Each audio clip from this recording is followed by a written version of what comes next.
A cat-and-mouse game between Occupy protesters and U.S. police has become the norm, with new tent camps popping up as quickly as the authorities can dismantle them. But there are some encampments that have been around for much longer, and the people there have felt abandoned for years. RT's Anastasia Churkina visited one of them. Tent cities of outrage popping up all across the U.S. over the last months. Less visible to the public eye and much quieter. This tent city of hopelessness, around for half a decade. This is our third time at the village tucked away in the woods in about 2 years. The number of homeless turning to the camp for hospitality keeps growing. These days, the population of Tent City has tripled compared to when it was first set up. The place is home to about 70 homeless people who have nowhere else to go.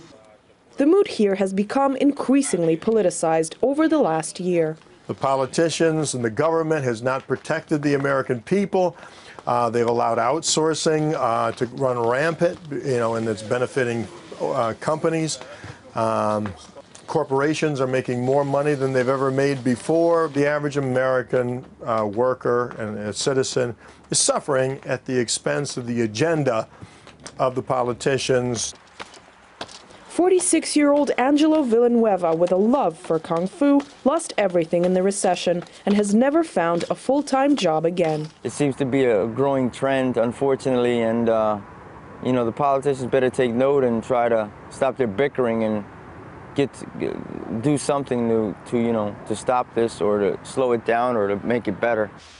A bricklayer for 2 decades, Angelo calls himself a victim of the economy and this place home. As if the sorrow of these people wasn't enough, officials have been trying to evict the homeless out of the camp. They try to force out the poor. I call it discrimination by design, for the sake of pushing the poor out and encouraging the wealthier, the people with money, to move into your town.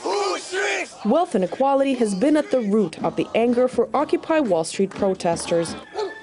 But some of these homeless seem far from the demonstrators. I support them, but I think our situation is a lot different. We're homeless. We have nowhere to sleep. I'm sure they have places to go when they're done their little rally. Many of the residents of Tent City used to blame themselves for their misfortune, but with 3.5 million Americans experiencing homelessness every year, or over 700,000 people on any given night, their message for politicians has changed. Open your eyes. Open your eyes, all this help that we give out all over the world, we need help here. But as night settles, help is far from here. Anastasia Churkina, RT, Lakewood, New Jersey.